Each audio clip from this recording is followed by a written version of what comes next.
Olá, muito boa tarde. Eu sou Thiago Manga e essa é a primeira entrevista exclusiva em vídeo pelo Brasil Independente. É um portal progressista lançado recentemente e que busca ampliar as vozes a serviço da democracia, né, da independência econômica, da soberania e do desenvolvimento nacional.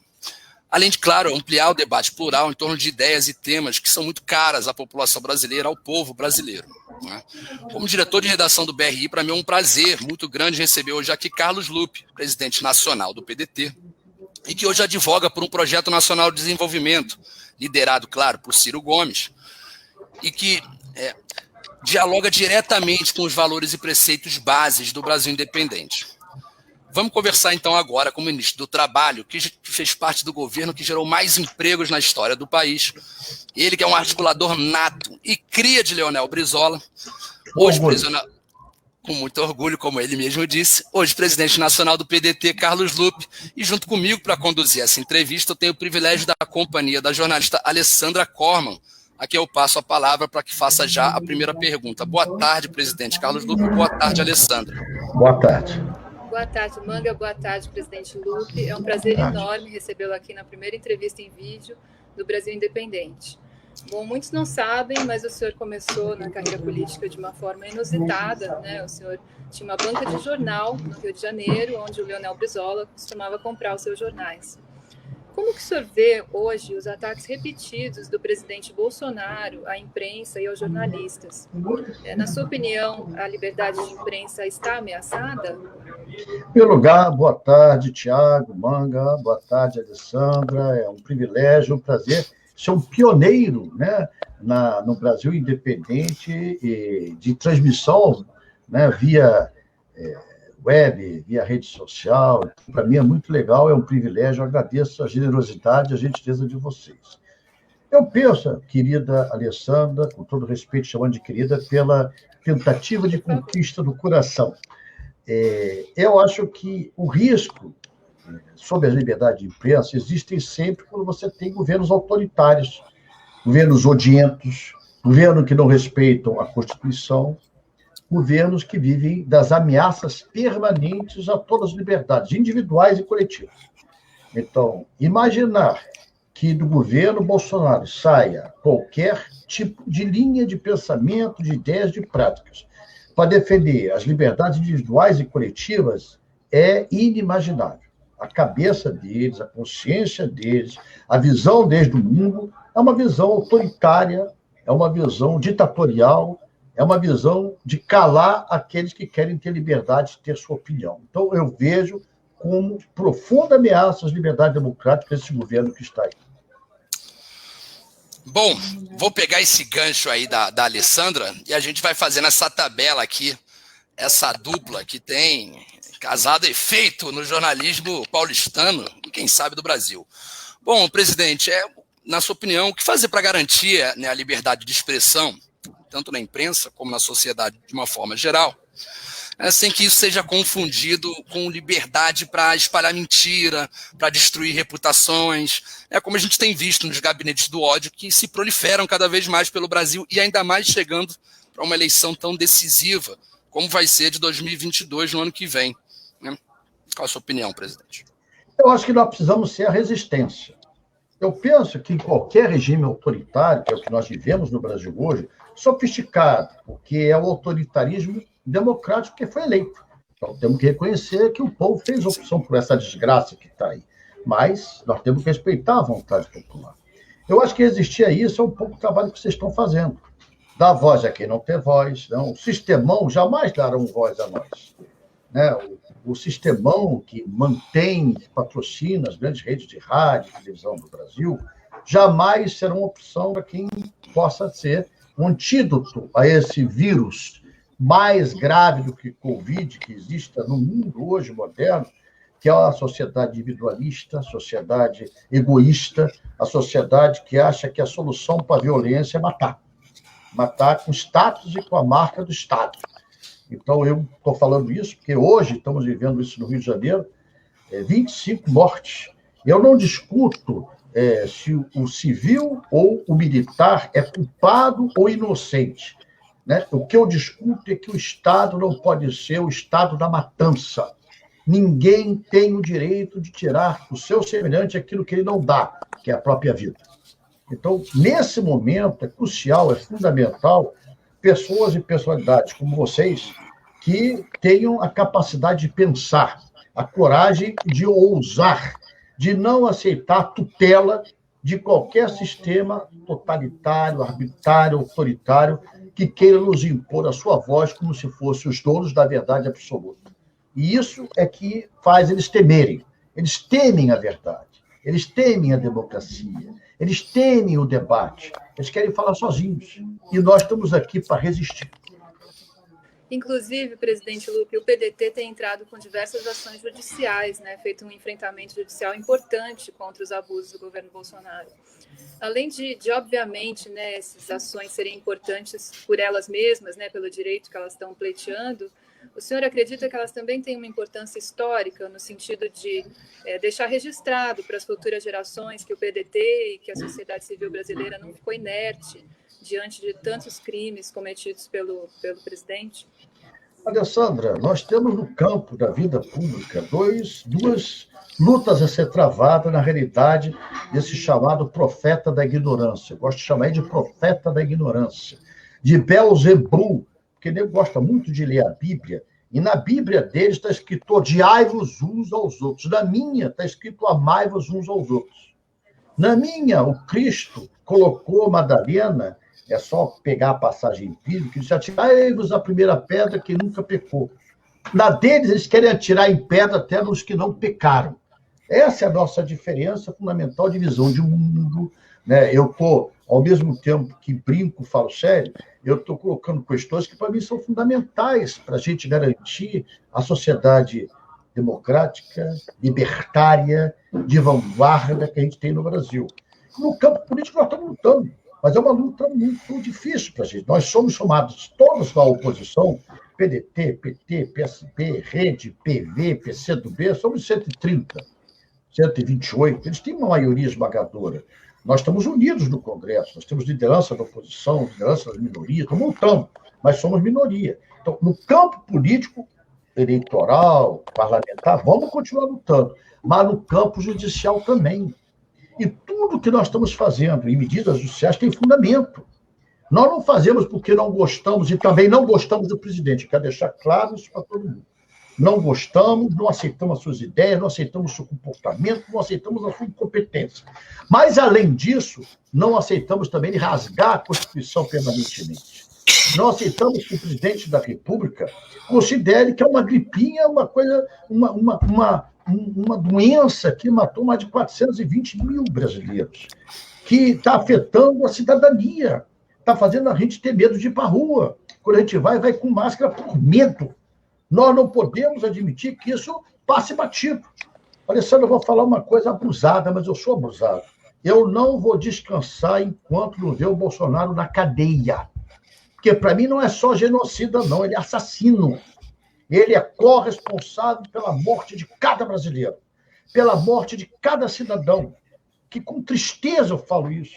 Porque quantas famílias, quantas dezenas de milhares de brasileiros não estão sendo ludibriados, enganados, quando ele quer prescrever, e a última ação que nós movemos contra ele ontem foi por charlatanismo. Ele ser um charlatão preconizando aquilo que a medicina não preconiza, um tratamento com cloroquina, com medicamentos que não tem nenhuma comprovação científica que diga que isso é efetivo, é eficaz no combate ao Covid. Nós estamos também na Organização Mundial da Saúde contra ele, nós estamos com os direitos humanos contra ele, nós estamos no Supremo contra ele. Nós não vamos descansar, porque não pode passar isso como se fosse nada, como se fosse um arranjo, como se a gente pudesse, amanhã vamos conversar e vamos compor com esse gabinete do ódio.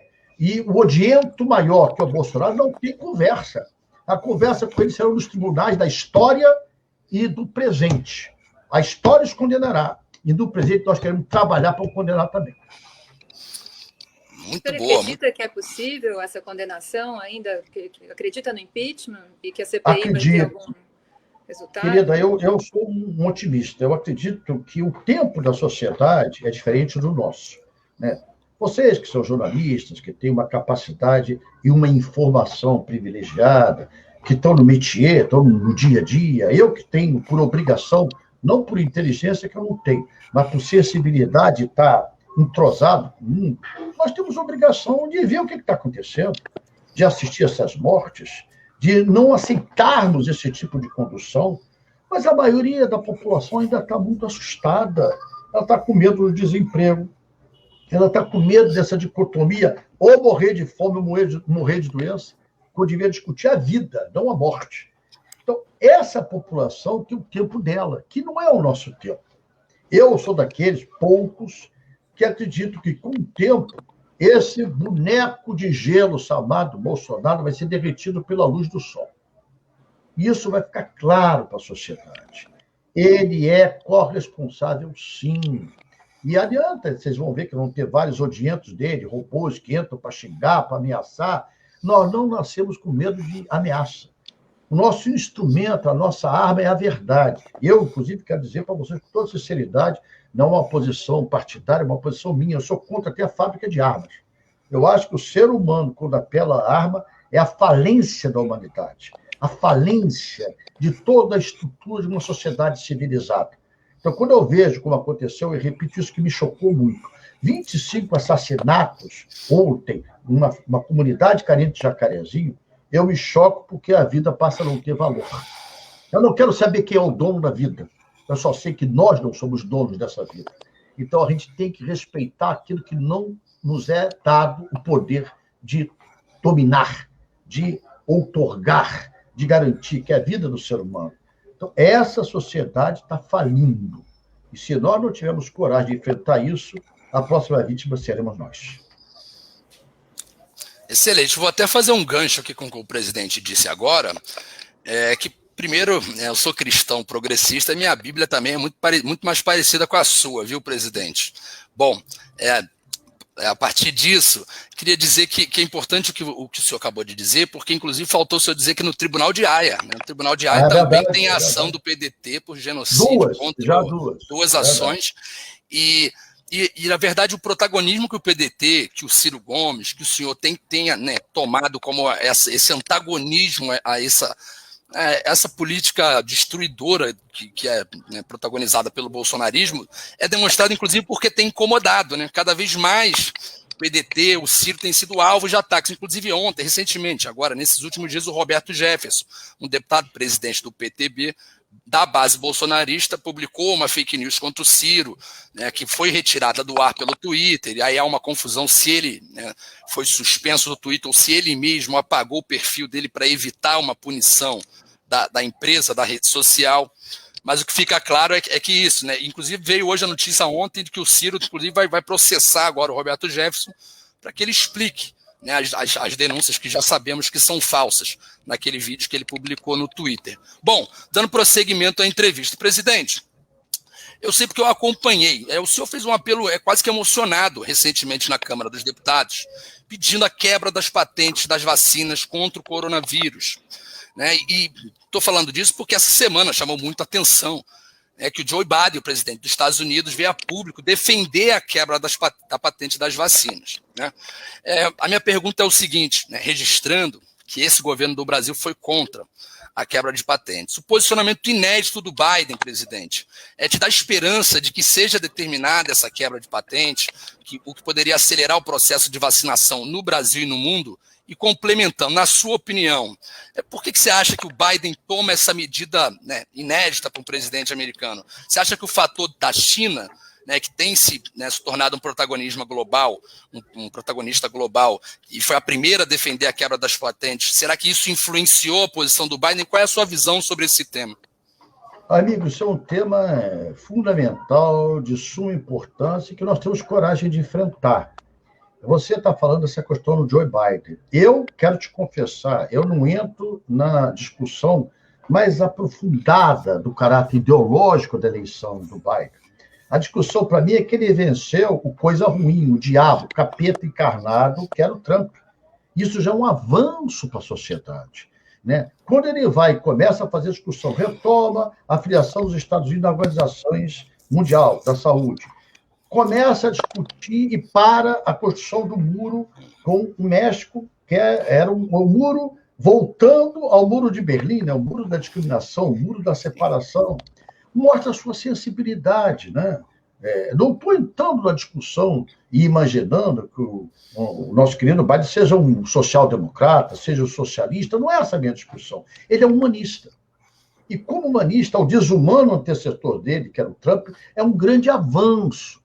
Quando a gente vê essa questão, e nós fomos lá, nós somos o primeiro partido, em dezembro a gente já estava defendendo a quebra de patente. Então, por que nós defendemos a quebra de patente? Eu sou mais profundo, eu acho que medicina não devia ter patente. Essa é minha modesta opinião.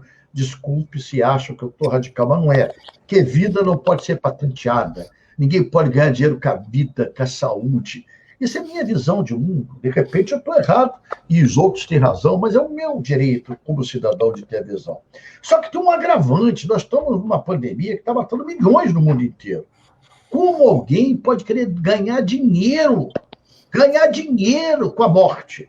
Vocês reparam, não sei se vocês já notaram isso, eu vi uma revista agora, Forbes, se não me falha a memória, as maiores fortunas nos últimos anos que mais cresceram foram de donos de hospitais e de donos de redes de fabricação de insumos básicos para a saúde. Isso é um absurdo.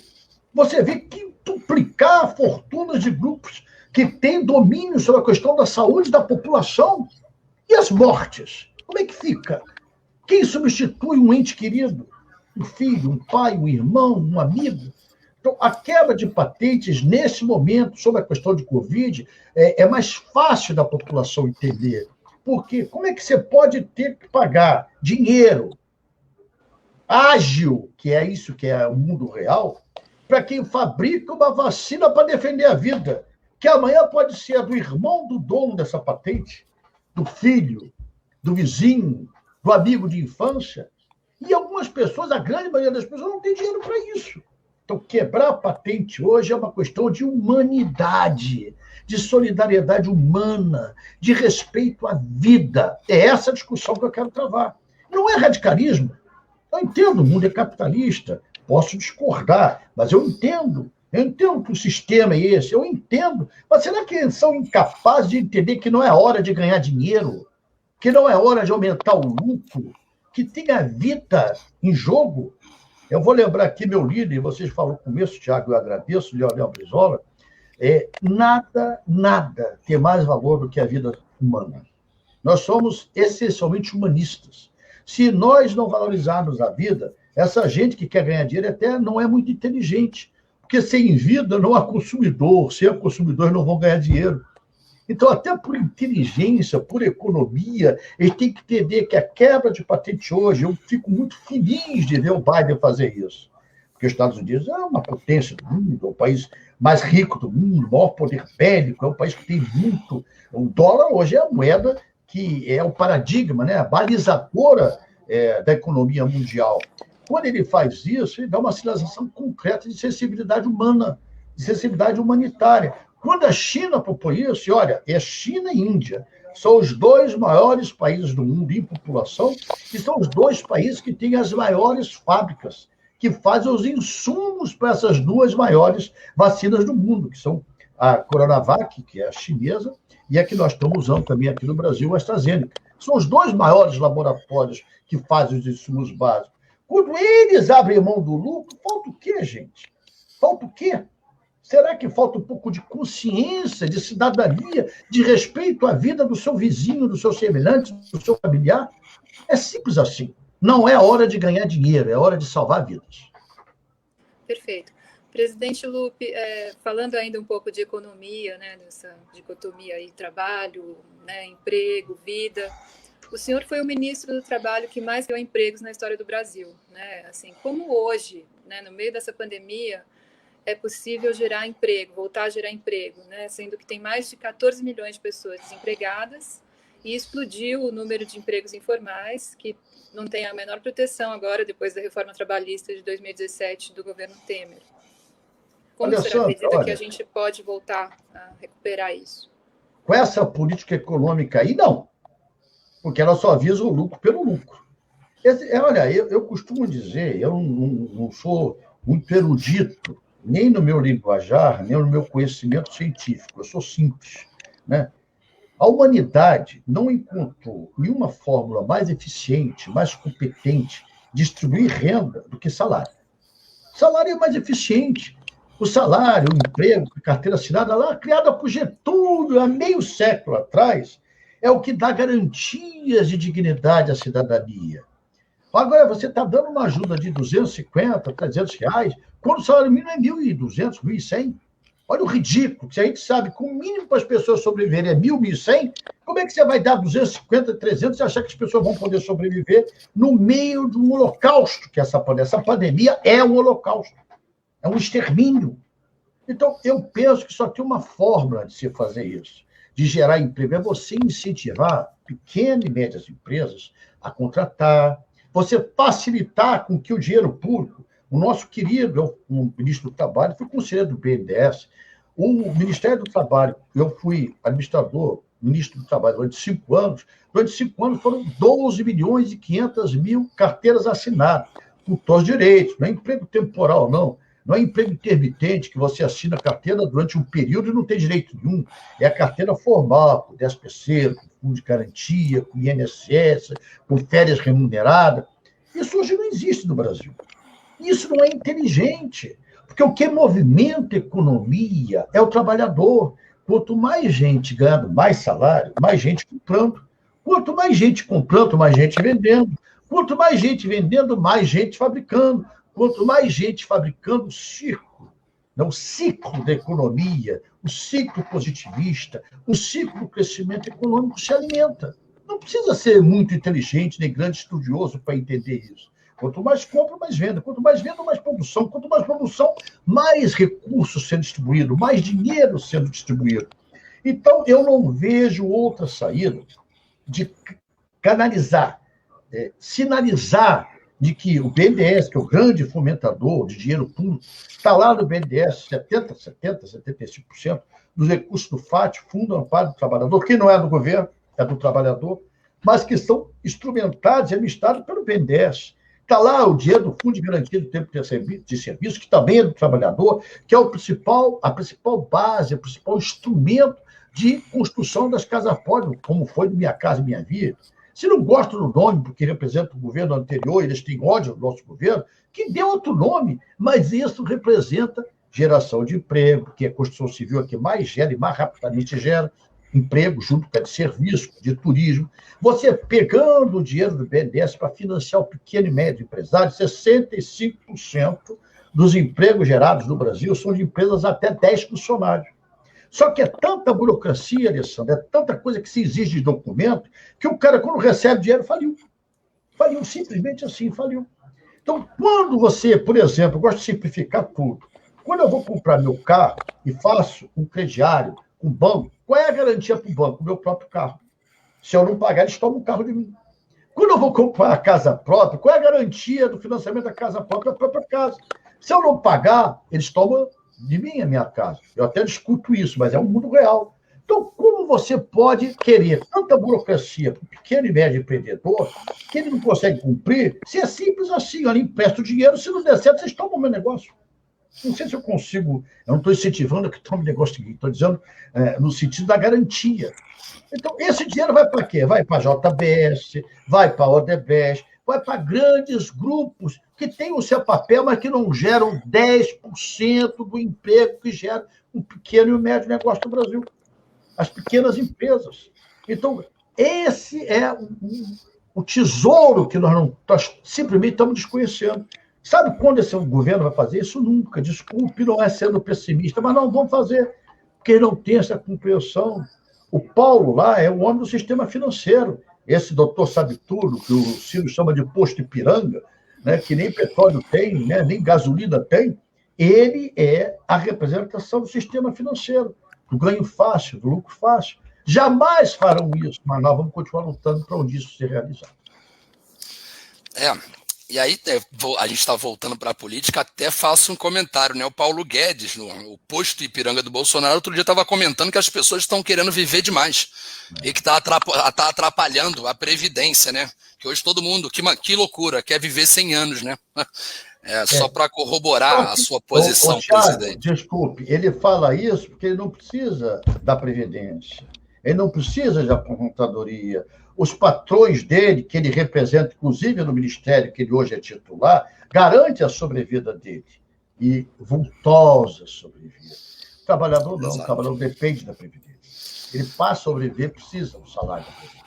Bom, presidente, nas eleições de 2022, claro, se aproximam, e as conversas sobre as possíveis alianças estão a todo vapor. Todo dia a gente vê um monte de notícias e todo mundo querendo saber o que vai acontecer.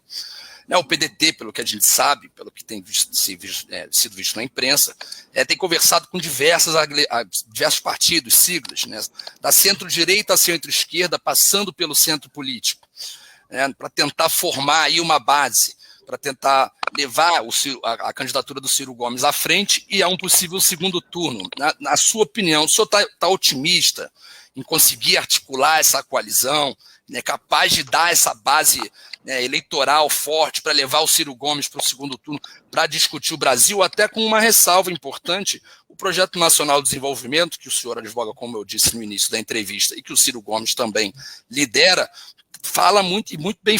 Eu li o livro do Ciro Gomes, publicado no ano passado, e trata muito bem tratado essa questão das pequenas e médias empresas, de como que, inclusive, esse setor do Brasil, que está dentro da classe média brasileira, está há muitas décadas sendo abandonado e sem receber a atenção devida, que, como o senhor mesmo colocou, é o maior gerador de empregos do país, é o que movimenta a economia brasileira. Mas sobre essa coalizão em 2022, está otimista? Como estão andando as coisas? Tiago, eu sou brasileiro. O brasileiro não desiste nunca. Nascer nessa terra, sobreviver nessa terra, já é uma prova de resistência. Uma prova de resistência. Eu penso, amigo, que nós temos que preocupar-nos com a próxima geração de brasileiros. Que Brasil nós queremos?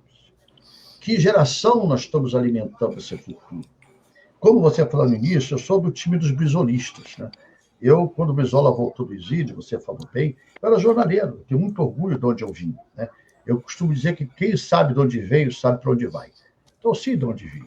Eu hoje estou aqui na presidência do partido por sorte, por generosidade dos meus companheiros, mas principalmente pela sensibilidade de Brizola em abrir espaço, em abrir chance para alguém como ninguém, filho do ninguém, filho da vida, arrimo de família, que não tem tradição. E eu penso que o nosso papel nessa política e na vida não é nos fecharmos em copas e acharmos que resolvido o meu problema está resolvido o problema da sociedade. Ao contrário. Eu começo a ser útil para a sociedade quando eu entendo que a chance que me foi me dada, saindo do nada, é abrir chance para que outros brasileiros, como eu, saindo do nada, consigam ser protagonistas da sua própria história. E o projeto que o Ciro representa nada mais é do que uma modernização do que o Getúlio pensou na década de 30. É que as pessoas não querem parar para pensar o que era o Brasil. O Brasil em 30, querida Alessandra, era o Brasil do café com leite, da política do café de São Paulo com leite de Minas Gerais. Getúlio foi quem teve coragem, ousadia de pensar no Brasil industrial. E olha que eu estou falando de alguém que era um grande proprietário rural. Até hoje tem terras da família Baca lá na querida São Paulo. E por que Getúlio fez isso? Porque ele pensava Brasil, ele sentia Brasil, ele amava o Brasil. Por isso, Getúlio começou a pensar o Projeto Nacional de Desenvolvimento em 1930, há 90 anos atrás. Começou a fazer a indústria brasileira, as bases da industrialização do Brasil. A Companhia Siderúrgica Nacional, CSN, aqui de Volta Redonda, foi implantada por Getúlio. A Fábrica Nacional de Motores. Para os jovens que ainda não sabem, o Brasil já teve fábrica de automóvel. O Brasil tinha FNM, fábrica de caminhão. O Jeep era nacional. Gurgel, Brasil. Nós deixamos de ter esses valores porque era mais fácil, era mais barato importar. Getúlio tinha essa capacidade, essa competência de pensar um Brasil grandioso, de pensar um Brasil de todos, e de pensar no Brasil que tivesse competitividade com o mundo moderno à época. E hoje, isso o que representa? Essa indústria hoje é cada vez mais a indústria de ponta, a nanoindústria, como falo, a indústria do meu celular. um chipzinho desse celular tem mais valor agregado, só o chipzinho que eu boto aqui, do que uma arroba de boi. Só que eles fabricam diariamente dezenas de milhões de chips. E um boi, para engordar, para bater, para tirar a arroba dele, demora alguns meses ou anos. Depende do tipo, depende do território, depende da área. Então, nós não podemos nos conformar em ser eternamente, é importante, um grande produtor das proteínas animais, somos o maior produtor do mundo de proteína animal. Não adianta a gente achar que só basta ser o maior produtor de soja do mundo, o maior produtor de café do mundo, o maior produtor de minérios do mundo, que muita importância tem. Mas se a gente não dominar esse ciclo, vai acontecer, por exemplo, o que está acontecendo hoje com a Petrobras.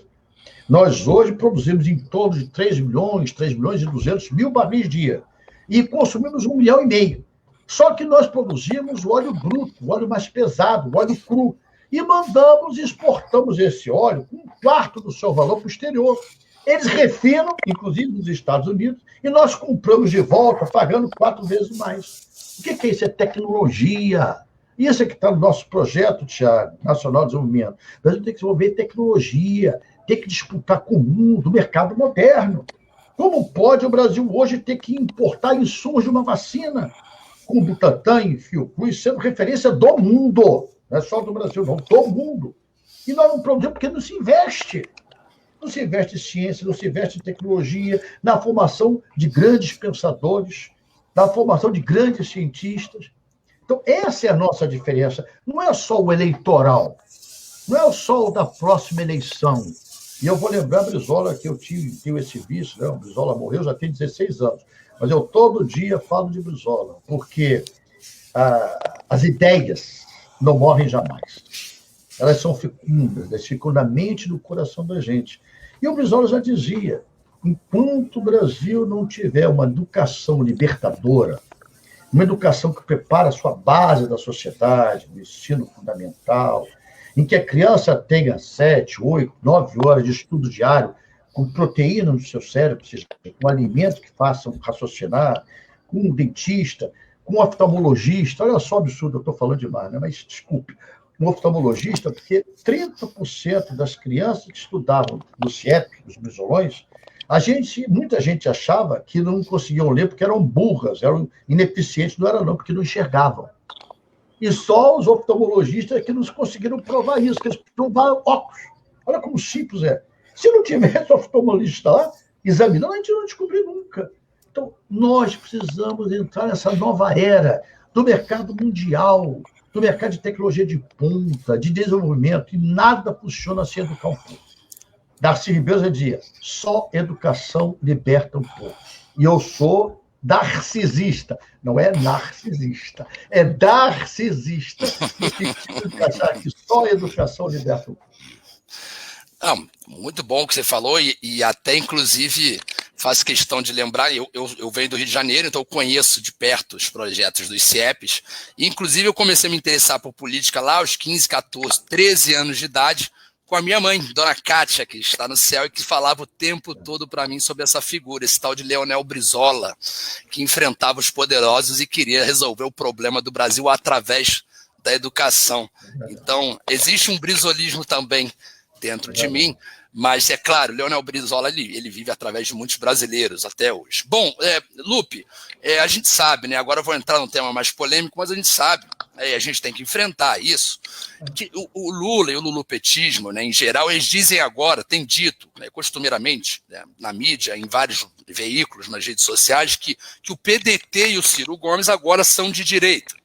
E olha que tanto, é claro, tanto o senhor quanto o próprio Ciro, como além do Cid, né, foram ministros dos governos do PT e lutaram, todos vocês três, lutaram arduamente contra o impeachment da Dilma Rousseff em 2016, e faço até uma breve homenagem ao senador Cid Gomes, que na época, então, ministro da Educação, adentrou a Câmara dos Deputados e de cima da bancada chamou o Eduardo Cunha de achacador, naquela imagem célebre, aquele vídeo que ficou eternizado nos anais do parlamento brasileiro em defesa do mandato da presidenta. Bom, Lula e o lulupetismo fazem isso enquanto ele mesmo próprio, o pré-candidato do PT à presidência, Luiz Inácio Lula da Silva, conversa com Renan Calheiros, com Eunício de Oliveira, ontem mesmo estava, anteontem, com o Sarney, em busca de apoio para 2022. Não lhe parece um pouco contraditório, presidente? O que o senhor tem a dizer sobre isso? Além, essas coisas que o Lula tem dito te deixam alguma mágoa? O senhor fica chateado com a figura do presidente, do ex-presidente? Amigo, eu não me dou o direito de ficar chateado com nada, a não ser com o Bolsonaro. Esse eu tenho bronca, porque esse, para mim, é o Beelzebub, como falava a minha avó, é coisa ruim. Desse eu tenho bronca de visão de mundo, de desrespeito à vida, né? De assinte à ciência, né? De desconhecer todos os métodos que mundialmente estão sendo adotados para salvar vidas. Então, desse eu tenho bronca eterna. Eu costumo dizer o seguinte, eu não vou sossegar enquanto não ver esse caso na cadeia. Isso é uma missão de vida que eu me coloco. Tirando esse cidadão, que eu não deveria nem considerar cidadão, mas eu sou tão democrata que eu considero assim, todo o resto é o jogo da política. Então, alguém vem me dizer que é democrático ou antidemocrático, que é de direita ou que é de esquerda, conversando com essas personalidades que você está falando aí. Então, eu me lembro, eu era ministro de Estado, ministro de Trabalho, quando nós do PDT fomos apoiar o Flávio Dino no Maranhão, para quebrar a oligarquia dos Sarneys.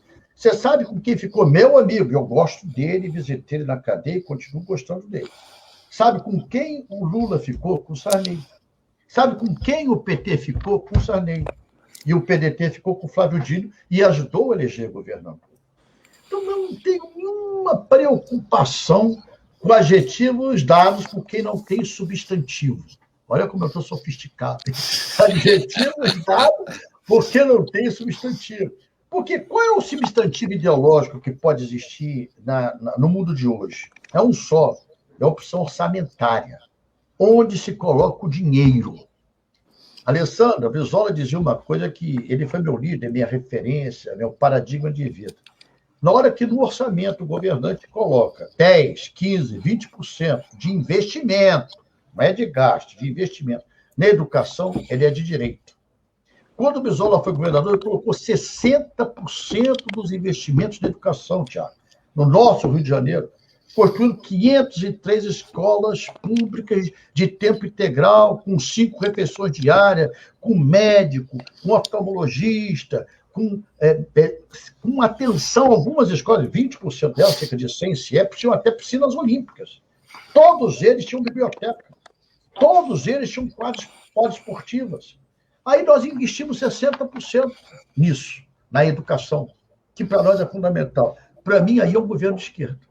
Não sei se eu consigo me fazer entender. Então, o governo de esquerda é assim.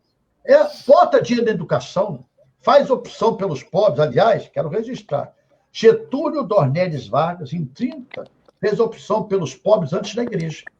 A igreja demorou mais um pouquinho. Getúlio fez essa opção, criando a CLT, criando o salário mínimo, dando direito de voto à mulher, criando a indústria nacional.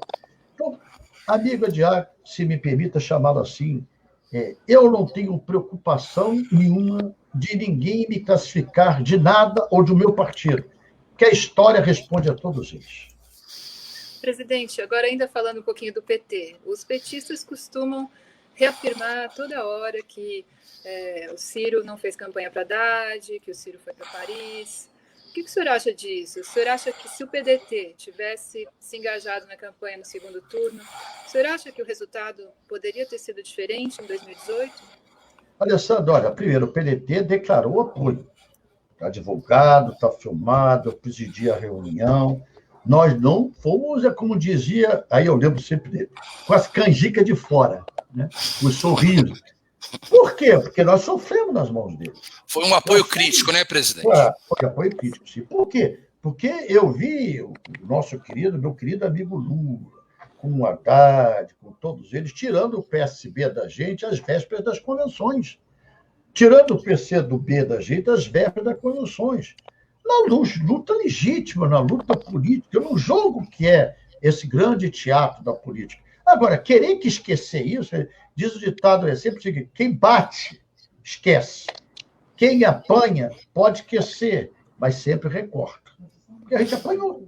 Quem leva a marca no rosto, guarda. Quem bate, esquece. Quem apanha, nunca esquece. Então, querer que a gente fizesse uma campanha festiva, achasse a 8ª maravilha do mundo, é mentira.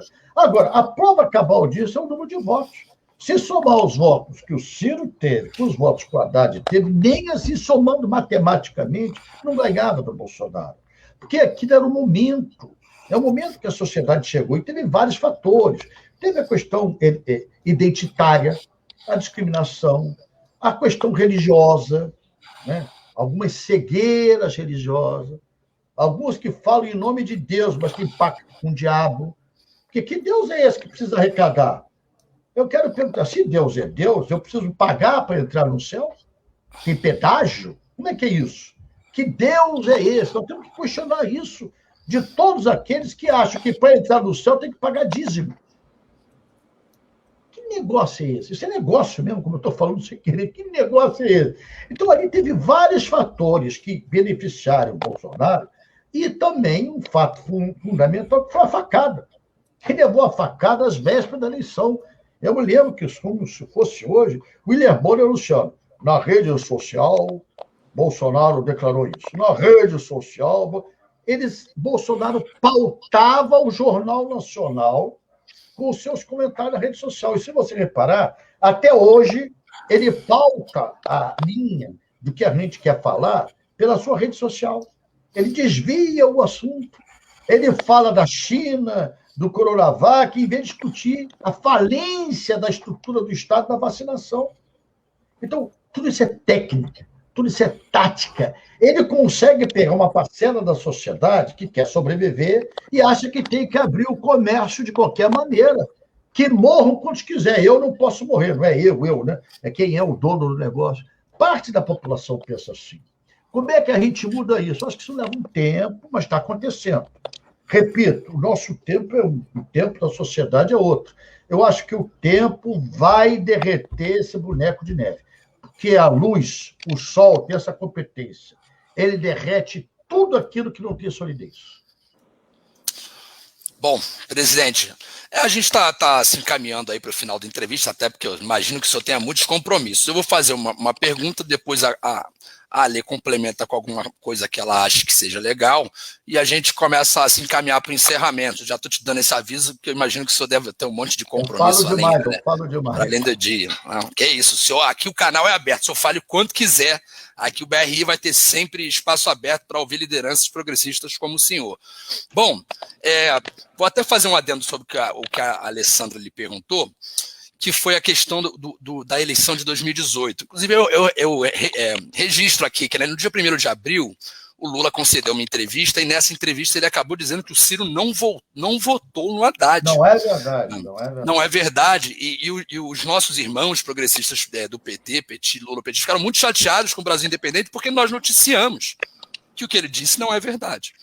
Apenas demos o fato político histórico de que sim, independente do que se pense ou não de Ciro Gomes, PDT, eleições, o PDT concedeu apoio ao Fernando Haddad e o Ciro voltou e ainda puxou no aeroporto ele não, para depois votar no Haddad, mesmo com todas as críticas que o faz, de forma muito firme, e que o senhor também tem feito. Bom, para fechar esse assunto do PT, Ciro falou recentemente agora, em um desses vídeos novos que têm sido lançados, que tem movimentado a internet, do Ciro Gomes, ele falou recentemente em negacionismo de esquerda, ao comentar sobre erros cometidos pelas gestões do PT nos mais de 10 anos que eles ficaram no poder. E que o PT e parte da militância, especialmente a lulopetista, agem como se não tivesse ocorrido, agem como se fosse tudo fruto de uma grande perseguição, uma grande injustiça contra o Partido dos Trabalhadores. A sua opinião, Lupe, o senhor acha que falta mesmo essa já famosa, a autocrítica que se pede tanto que o PT faça em relação aos próprios erros? Eu acho que falta sim, Tiago. Falta a todos nós. O ser humano, quando faz autocrítica dos seus erros, não quer evoluir, não quer crescer. Ou será que não foi erro a gente criar todo um sistema de financiamento público para fortalecer os grandes grupos econômicos em detrimento dos pequenos e médios empresários? Ou será que não foi um erro nosso não enfrentar a oligarquia, os oligopólios que representam o sistema financeiro, em detrimento de se ter cada vez, por exemplo, para dizer da minha isenção, como é nos Estados Unidos, com bancos estaduais. Tem estado americano que tem 40, 50 bancos de instituições financeiras. No Brasil, praticamente, nós estamos na mão de 3. 3. Então, e esses 3 com nome, é Santander, Bradesco e a Itaú. Só que os outros todos que criaram outros nomes são majoritariamente dominados por eles. Esses PICs que tem na vida, tudo eles têm controle acionário. Que país é esse? Será que a gente não pode fazer o que nós erramos ao enfrentar esse sistema? Será que a gente não pode fazer autocrítica dizendo que eles ganharam muito mais dinheiro do que os pobres nesses anos que nós tivemos no governo? Eu também tive. Eu estou fazendo a minha parte de autocrítica, né? Então, isso é salutar, isso é bom. Achar que a gente é infalível, achar que a gente é perfeito, né? Nem o Cristo, que viveu 33 anos, falava isso. Nem ele. Como eu repeti aqui a parábola que diz assim, atire a primeira pedra quem nunca pecou, e todos lá botavam a mão no manto, no bolso, né? Então, esse tipo de autocrítica tem que ser feito. E mais do que isso, Tiago, eu acho que se você comparar o que foi o governo Lula com o que é o governo atual, é goleada por Lula. Não tem a menor dúvida disso. Deixar de reconhecer que o pobre teve reconhecimento. Então, foi o ministro do Trabalho, gente. Eu sei que o ganho real do salário foi efetivo. Eu ajudei a construir a lei do ganho real do salário, né? Eu sei o quanto nós avançamos de acesso a universidades públicas. Eu sei como foi importante ver pela primeira vez pobre entrar em avião. Eu tenho consciência disso. Mas eu não posso olhar para trás. Eu não posso achar que só o Bolsa Família é a solução. Eu tenho que entender, é a minha obrigação, de raciocinar que 45 milhões de brasileiros, para poder sobreviver, precisam de Bolsa Família. Mas eu tenho que pensar o dia do amanhã. E mais do Bolsa Família, nós temos que dar cidadania. Nós temos que gerar mais emprego. Nós temos que dar acesso à escola de qualidade. Nós temos que fazer essa grande massa de brasileiros entender que, mais do que o favor do Estado, elas são donas do Estado. Elas são as verdadeiras proprietárias do Estado brasileiro, no sentido mais empenhado dessa palavra. Porque um cigarrinho que o cara fuma, um copo d'água que ele tome, ele está pagando imposto. Como o cara acha que ganha salário mínimo e não paga imposto, ele esquece de dizer que todo o consumo dele é geração na veia de imposto que mantém a nação brasileira. Então, nós temos que conscientizar essa base. O nosso erro foi não trabalhar para conscientizá-la, não trabalhar para informá-la. E, para fechar, que eu sei que estou falando demais, não enfrentar o grande inimigo da sociedade moderna, que é o ganho fácil, lucro fácil no sistema financeiro, que não gera um emprego, mas gera, sim, o inconformismo de alguns bilionários, repito, agora na pandemia, não precisa acreditar em mim, vem esse doutor Google, que é muito inteligente, e vê lá quem mais ganhou dinheiro nesses últimos 1 ano e meio de pandemia. Vocês vão ver, sistema da área farmacêutica, as grandes indústrias farmacêuticas, os grandes hospitais privados. O que é isso? O que é isso? Será que eu estou no outro planeta? Ou será que estou explorando a miséria, a fome e a morte da nossa gente? E dando a informação para passar para ler, uma informação importante que dialoga com o que o senhor disse, presidente, que acabou de ser registrado, né? Acabou de ser publicado o balancete de bancos como o Itaú Unibanco e como o Banco Bradesco, e os dois juntos, no primeiro trimestre do ano passado, lucraram 12 bilhões de reais. Isso acabou de ser registrado enquanto a gente atinge recorde de desemprego, a fome explodindo, o Brasil na crise econômica sem precedentes e os bancos lucrando cada vez mais, né? Sabe o que quer dizer isso, Tiago? A liberdade, a verdade é libertadora. Quando a gente trabalha com a verdade, ela vem à tona, né? Ela floresce. Isso é a verdade. Simplesmente assim, é a verdade. Alessandra. Presidente, voltando um pouquinho ainda na pergunta do Tiago, sobre aquele termo negacionismo de esquerda.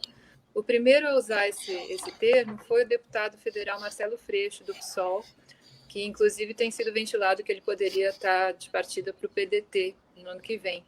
Essa semana também se falou que ele já estaria, né, negociando a entrada dele no PSB, embora ele tenha dado a entender que ir para o PT ou para o PSB não seriam opções. E aí, o Freixo vem ou não vem para o PDT? Como que está isso? Olha, é uma pergunta difícil para responder, porque é ele que tem que responder, né? Mas eu acho que mais importante que essa discussão é saber o que a gente quer com o Rio de Janeiro. Nenhum estado da federação está sofrendo mais nos últimos 20 anos do que o Rio de Janeiro. O Rio de Janeiro já foi capital do Império, o Rio de Janeiro já foi capital da República, o Rio de Janeiro já foi a capital cultural do mundo. Até hoje, nesse mundo de internet moderno, muita gente no mundo acha que a capital do Brasil é o Rio de Janeiro. Tendo em vista a imponência, a importância, as belezas naturais, a Tom Jobim, a Vinícius, a tudo que o Rio de Janeiro representa. Então, nós temos que ter juízo. Nós temos que unir as forças populares e progressistas com um projeto no nosso Estado. Um projeto que viabilize o surgimento desse Estado. Um projeto que não aceite mais matança. Que nós estamos assistindo ontem, hoje, desculpa estar repetindo isso, mas me choca. É matança. 25 seres humanos mortos. E não me venham dizer quem é bandido ou quem é policial. Qualquer vida humana é perda. Quem não pensar assim é desumano. Tem alguma coisa errada. Eu garanto que não sou eu. Quem achar que é do cotidiano ver jovens assassinados, morrendo com 18, 21 anos, com bala na testa, ver aqueles blindados entrar nas comunidades, fuzilando, e depois sair, ouvir a reportagem, fomos reabastecer. Eu pensei que era de gasolina, não era não, era de bala. De bala. Aqueles brucutu enormes. O que é isso? E a gente, não, tudo bem, isso acontece, só são 25. Olha só, eu vi gente falando isso. Então, o Rio de Janeiro precisa ter um projeto que desenvolva o Estado, um projeto que consiga as nossas dificuldades. O Rio de Janeiro tem uma característica topográfica muito diferenciada, né? Que você tem na tua esquina a favela e do outro lado a classe alta. Às vezes dividindo o mesmo muro, né? Às vezes dividindo metros de espaço físico. São Conrado ali é bem, né? Claro. Então, por que isso? Será que as pessoas escolhem ter que subir 10, 5, 8, 20 quilômetros a pé para chegar na sua casa e depois subir aquelas vielas para chegar lá e não ter água, não ter esgoto? Não. É porque as pessoas querem morar no lugar mais próximo do seu trabalho. Por questão de sobrevivência. Então, qual a solução urbana que nós temos para o Estado? Qual a solução que nós temos de ter uma política pública de segurança, pela inteligência e não pela violência? O Estado não pode se comparar à bandidagem. A bandidagem é bandidagem. Eles matam porque é a filosofia de vida deles para dominar o território. O Estado vai matar também dando mau exemplo? Eu estou falando só como comparação. Então, esse projeto tem que ser discutido, tem que ser auxiliado, e tem que se descobrir um nome que represente o maior avanço para esse projeto. Pode ser o do meu amigo Freixo? Pode. Pode ser o que eu defendo, do Rodrigo Neves, que foi prefeito de Niterói? Por que não? O prefeito é exitoso. Vocês saibam, não sei se vocês devem saber, que vocês são bem informados. Lá em Niterói, você tem 50 mil famílias, recebendo um cartãozinho, como se fosse esse cartão de refeição, R$500 todo mês, há um ano, do dinheiro do Fundo de Emancipação, Fundo Municipal, para garantir a sobrevida. Ninguém vai para a fila de banco, ninguém fica exposto ao sol 5 horas da manhã, vai com crédito no seu cartão. Isso não é política pública? Numa emergência de salvar vidas de fome e de miséria? Então, eu costumo dizer, eu não quero que gostem ou desgostem nem do Ciro, nem do Rodrigo, que é o nosso candidato, que é o Rodrigo Neves, que foi prefeito de Niterói. Quem quer conhecer quem é Rodrigo Neves, atravessa a ponte, vai ver como é que está Niterói. Quem quer conhecer o Ciro, vai em Sobral, vai ver como é o índice de educação no Ceará, ver como é a continuidade do governo. Esse é fato. Eu não quero que ninguém case com o Ciro, até porque ele já é casado. Aí, quando você quer casar, você tem que escolher simpatia, você tem que escolher sorriso, temperamento. Presidência da República, não. Presidência da República é competência, experiência, integridade, é projeto. Eu acho que isso que faz a diferença. Pode ser o Freixo? Pode. Mas também pode ser o Rodrigo Neves, por que não? Eu acho que quando você quer uma aliança, você não pode impor o nome. Você tem que construir um nome que possa avançar mais e ter menor resistência. Perfeito. Ale, para você falar uma coisa, deixa eu só fazer um último comentário aqui para o presidente sobre o que ele falou, que eu acho importante. Eu estava falando mais cedo com uma pessoa que estava defendendo essa questão dos 25 mortos, porque devem ser bandidos. Eu até me lembro, faço também uma homenagem ao Leonel Brizola, presidente, porque tenho certeza, ele não está aqui, mas com certeza ele concordaria com a frase que eu vou dizer porque ele tinha essa linha de pensamento sobre segurança pública. Uma operação policial que invade uma favela e deixa 25 mortos é um desastre independente de qualquer coisa. Independente de quem foram as pessoas vitimadas, de quem são essas pessoas, né, a ação do Estado não deve ser para preservar a vida, e jamais para promover a matança, mesmo que em nome do combate à violência. Eu queria fazer isso adendo, que eu acho importante, passar a palavra para a Alessandra. Me desculpe, Alessandra. Imagina, com certeza, né? Uma tragédia isso que aconteceu, estamos todos consternados, né? Enfim, para encerrar, presidente, uma última pergunta. O PDT contratou recentemente o marqueteiro João Santana, né, para reforçar a sua comunicação. Apesar do talento indiscutível dele, o partido sofreu algumas críticas pelo fato do João Santana ter sido condenado pela justiça, né, já pagou lá suas dívidas. E a Marina Silva também tem declarado, né, recentemente, deu algumas declarações no sentido de que ficou um pouco incomodado com essa contratação por causa de mágoas que ficaram da campanha de 2014. Como que o senhor vê essas críticas? Primeiro, Alessandra, eu tenho uma filosofia de vida. Eu sou espírita kardecista por convicção. Eu acho que mágoa gera câncer. Rancor gera câncer. Ninguém deve ter esse tipo de sentimento que faz mal para a sua própria saúde. Segundo lugar, ninguém pode deixar de reconhecer a genialidade do João Santana. Eu sou de um partido trabalhista. Como é que eu vou negar o direito ao trabalho? Eu estou contratando um trabalhador para desempenhar o seu trabalho. O que ele teve com a justiça, o que ele ajustou com a justiça, o que ele já foi condenado e já cumpriu, não é problema meu. Eu quero saber, na contratação de uma prestação de serviço, se ele presta um bom serviço, e ele presta, e eu estou pagando o preço justo pelo serviço prestado. Essa é a minha discussão. E vocês vão ver a diferença. O que está incomodando muita gente é que está ficando bom. Como está ficando bom, o nego se incomoda. E qual é o grande pulo que ele tem que dar? É dar uma simplicidade à proposta do Ciro. É fazer ele ter uma linguagem mais simples, mais popular. Esse projeto nacional de desenvolvimento ser entendido aos ouvidos do trabalhador. Dar a ele o que ele é normalmente, diminuir. Quer dizer, às vezes o Ciro dá uma entrevista de 2 horas e sai 2 minutos para colocar uma fala que ele possa ter dado em um contexto de maior radicalidade, em detrimento de 98% que é positivo. Qual o problema do marqueteiro? Realçar o positivo e diminuir o negativo. Né? É isso que nós estamos fazendo. É simples assim. É um homem que elegeu o Lula, que elegeu a Dilma e agora não serve para nos eleger. Por que, cara pálida? Isso é dor de cotovelo que não chegou na hora. Bom, excelente resposta. Eu vou partir para o encerramento, mas eu me lembrei de uma coisa aqui. A gente tem tempo para mais uma pergunta, presidente? Rapidinho? Eu já estou aqui mesmo.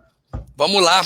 É que eu me lembrei agora que o senhor falou dessa questão que ela perguntou do João Santana, o senhor falou do Ciro, que é o seguinte: em 2018, na campanha presidencial, o Ciro Gomes, né, quando estava dando uma entrevista no Jornal Nacional, o William Bonner e a apresentadora tentaram colocar ele numa saia justa, lembrando, né, supostas acusações que foram feitas contra o senhor, que foram, na época, ministro do PT, que foi inocentado de todas elas, e eu me lembro muito bem da resposta do Ciro, foi que ele disse o seguinte: eu coloco a minha mão, chamou a atenção, e a Globo, inclusive, utilizou isso para fazer, né, a sua eventual crítica, que ele colocava a mão no fogo por Carlos Lupe. O que o Carlos Lupe falar, eu apoio e coloco a mão no fogo pela honestidade dele. Eu lembro que me chamou muito a atenção isso na época, assistindo as entrevistas, como assisti de todos os presidenciáveis. Bom, a recíproca é verdadeira. O senhor coloca a mão no fogo pelo Ciro Gomes, Carlos Lupe? Não só umas, duas. Eu acho, irmão, que quem conhece a gente sabe como é que a gente é. A grande acusação, eu fui 5 anos ministro, não foram 5 dias. A grande acusação que fazem contra mim é porque eu usei um avião num trecho dentro do Maranhão, entre uma cidade chamada Caxias e Imperatriz, de que quem teria alugado esse avião era um empresário que tinha contratos com o Ministério do Trabalho. Eu dou um exemplo simples. Eu dar um sinal para um táxi e querer que o motorista de táxi me mostre o PVA do carro, se está pago, se ele tem registro. Meu irmão, é impossível. É impossível a gente saber com quem é o dono do táxi, quem é. Eu conheci nesse dia esse empresário, já tinha contrato há anos, inclusive prestando serviço à Fundação Roberto Marinho, da Rede Globo de televisão. Né? E não existe processo. Olha só o absurdo. Não, eles, inclusive, a juíza que recebeu esse processo, arquivou o processo criminal. Arquivou, está arquivado. Abriu-se o processo eleitoral, dizendo que eu poderia ter algum favorecimento eleitoral. Eu não fui candidato, eu não era candidato. Né? Então, quando o Ciro falou isso, é porque ele conhece como é que a gente faz. Eu tenho muitos defeitos, né? Velho, gordo, duro, feio, eu reconheço. Mas essa parte de corrupção não é minha vocação. Você tem que ter vocação para isso. Eu não tenho. Simplesmente isso, não tenho. Bom, acho que chegamos ao fim, né, Alessandra? Obrigado. Bom, eu queria agradecer muito a presença do presidente nacional do PDT, que esteve aqui com a gente, Carlos Lupe, né? Gostei muito do bate-papo, acho que vai render uma excelente entrevista e também soltar por escrito no Brasil Independente de forma exclusiva, com muito prazer, um privilégio para nós. Muito obrigado, Carlos Lupe. Muito obrigado, Alessandra Corma, que foi uma parceira aqui, que fez a entrevista com a gente, ela sempre é uma grande colaboradora, uma jornalista muito competente, muito séria. Queria agradecer vocês dois, agradecer a todos que vão assistir essa entrevista e a gente fica por aqui com essa entrevista com o Carlos Lupe, a primeira de muitas, que o Brasil Independente, ele veio para ficar. Obrigada, presidente. Obrigado, Thiago, foi um prazer. Obrigado, Alessandra. Obrigado, Thiago, pela maneira gentil, educada que me trataram. E vocês estão me mal acostumando. Quando a gente está tão mal acostumado a ser bem tratado, que quando a gente é bem tratado, nem espera ser convidado. A gente já vai, viu? Cuidado, vocês vão ter que me ver outras vezes. Obrigado. Com certeza. Prazer vai ser nosso, presidente. Obrigado. Boa sorte nas articulações e tocando o Partido Democrático Trabalhista, partido que foi fundado por aquele que o senhor toda hora homenageia, Leonel Brizola. É verdade. Obrigado, irmão. Um abraço para vocês. Muito obrigado. Olá, muito bom.